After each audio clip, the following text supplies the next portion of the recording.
Apesar de que cada pessoa se desenvolve no seu próprio ritmo, quase todos têm mais ou menos os mesmos marcos de desenvolvimento e aprendem os mesmos conjuntos de habilidades na mesma idade. Mais ou menos. Estamos falando de coisas como linguagem e comunicação, socialização, habilidades cognitivas, como solução de problemas, e marcos de desenvolvimento físico, como sustentar o peso da cabeça, sentar, andar e algumas habilidades de motricidade fina. E à medida em que cada uma delas progride, o cérebro se desenvolve. Mas se uma delas não se desenvolve conforme deveria, a depender de quão severo for o atraso, podemos estar diante de um transtorno do neurodesenvolvimento. Neuro refere-se a cérebro. Quando certas habilidades não se desenvolvem, especialmente as relacionadas à socialização e comunicação, um quadro de isolamento pode surgir, e é daí que o nome autismo se originou, já que auto quer dizer si mesmo. Então, autismo refere-se a uma condição na qual alguém pode apresentar uma falta significativa de interação social e comunicativa, o que pode deixá-la isolada e solitária. Até 2013, a quarta edição do Manual de Diagnóstico e Estatística de Transtornos Mentais da Associação Americana de Psiquiatria, conhecido por sua sigla em inglês DSM-4, descreveu o autismo como um dos transtornos globais do desenvolvimento, ou TGD, que também inclui a síndrome de Asperger, o transtorno desintegrativo da infância e o transtorno global do desenvolvimento sem outra especificação. Síndrome de Asperger era o diagnóstico de crianças que podiam apresentar algumas características do autismo, como a dificuldade em interações sociais ou comunicação não verbal, mas geralmente não apresentavam atrasos significativos na linguagem ou no desenvolvimento cognitivo. Por isso, a síndrome de Asperger era normalmente definida como um autismo de alto funcionamento, ou um autismo altamente funcional. O transtorno desintegrativo da infância era o diagnóstico usado para descrever um quadro de significativo retrocesso em habilidades já adquiridas nas áreas de linguagem, interação social e capacidades motoras. Essas crianças se desenvolvem normalmente, segundo os critérios dos marcos gerais de desenvolvimento, mas então parecem perder as habilidades adquiridas, geralmente entre os 2 e os 10 anos de idade. O transtorno global do desenvolvimento sem outra especificação é basicamente uma categoria residual. Os sintomas desses pacientes se encaixam bem no quadro dos transtornos globais do desenvolvimento, mas o quadro não pode bem ser categorizado como autismo, como Asperger ou como transtorno desintegrativo da infância. Pesquisadores perceberam, no entanto, que essa separação rígida nos diagnósticos dos transtornos globais do desenvolvimento não eram consistentes com a prática clínica, já que os sinais e sintomas de todas elas tendiam a ser muito semelhantes. A conclusão a que a comunidade científica chegou é que o autismo, a síndrome de Asperger, o transtorno desintegrativo da infância e o transtorno global do desenvolvimento sem outra especificação não são desordens distintas. Seus sintomas fazem parte de um grande e único transtorno, cujos diferentes graus de severidade dos prejuízos nos domínios da comunicação social e de comportamentos restritivos e repetitivos formam um amplo espectro.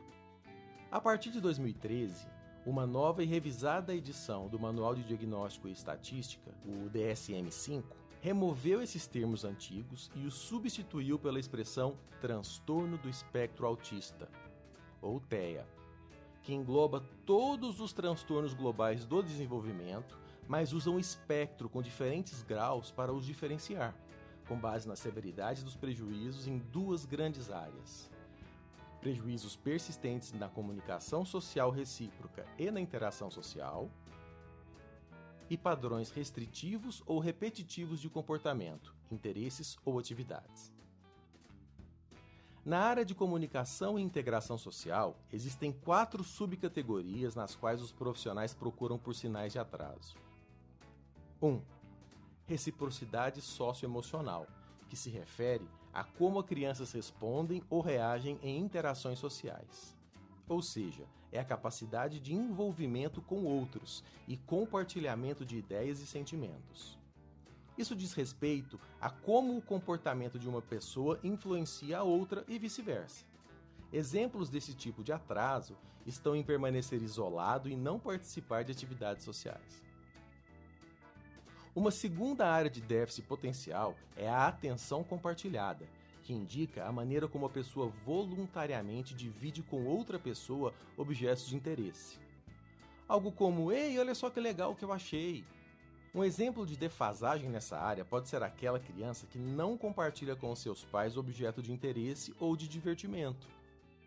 Também percebe-se a falta do gesto de apontar e da atitude de mostrar, ou alguma dificuldade em seguir o gesto de apontar ou o olhar indicador de outras pessoas. Em seguida, temos a comunicação não verbal, onde os sinais são o uso reduzido, incomum ou ausente de contato visual, gestos, expressões faciais, orientação corporal ou entonação de fala. Ou mesmo não entender a comunicação não verbal das outras pessoas.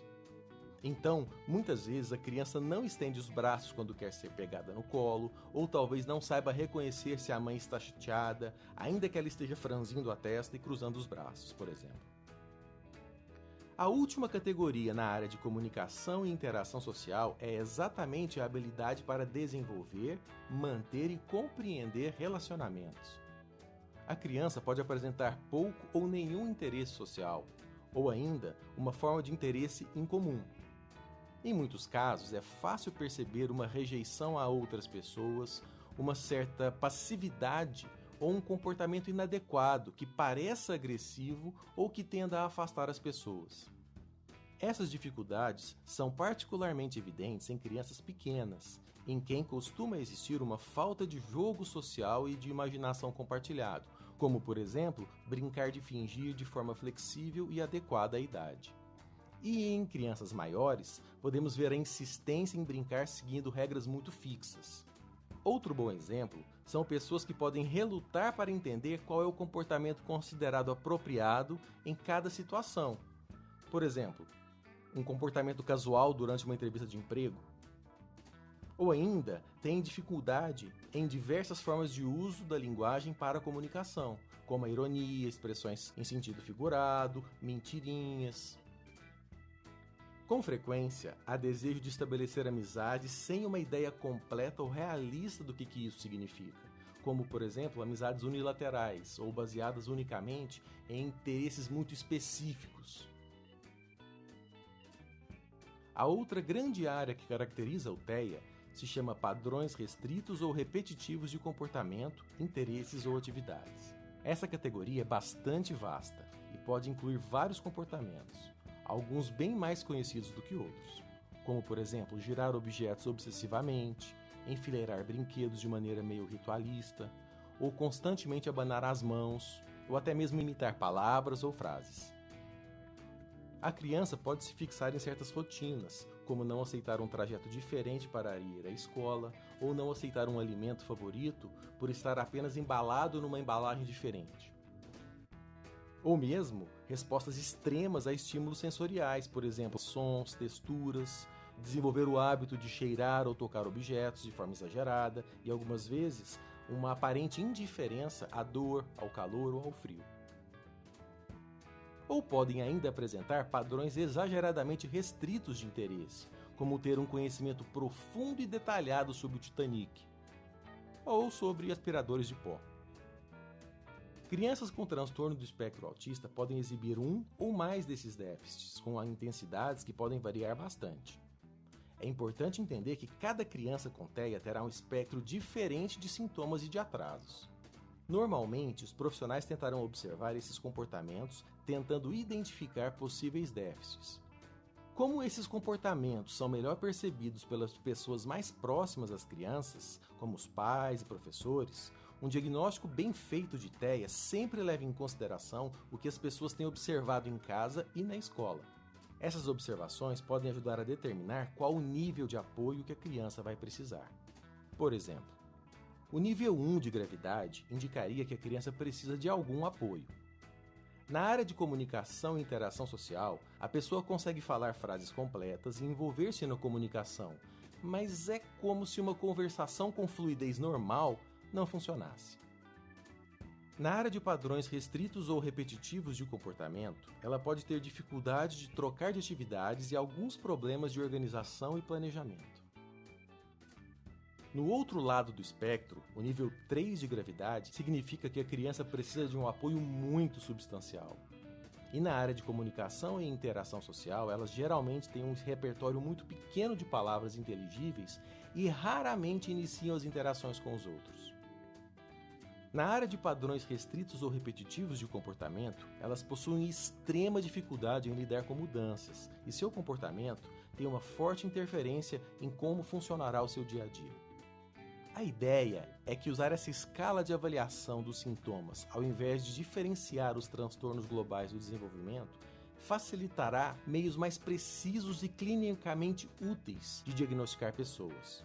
Por exemplo, aqueles que anteriormente eram descritos como pessoas com síndrome de Asperger iriam provavelmente se encaixar mais próximas do nível 1 de gravidade do que do nível 3. De um modo geral, acredita-se que o transtorno do espectro autista possui uma causa genética que acaba afetando o desenvolvimento do cérebro, em especial nas áreas que afetam os comportamentos sociais e de comunicação. No entanto, quais genes ou quais combinações de genes estão relacionadas com o TEA continuam sendo um mistério. Além do mais, existem muitos fatores ambientais que devem ser levados em consideração, mas ainda não existem fatores de risco que tenham sido identificados com precisão e certeza. Também não há cura para o transtorno do espectro autista, e os cuidados e tratamentos devem ser cuidadosamente planejados caso a caso, levando em consideração as características de cada criança e de cada família. E devem incluir uma educação especializada e psicoterapia, que irão buscar maximizar a qualidade de vida e a independência funcional da pessoa. Ok, recapitulando. O autismo é um transtorno global do desenvolvimento, no qual uma pessoa apresenta dificuldades em interações sociais e na comunicação, normalmente se tornando socialmente isolada.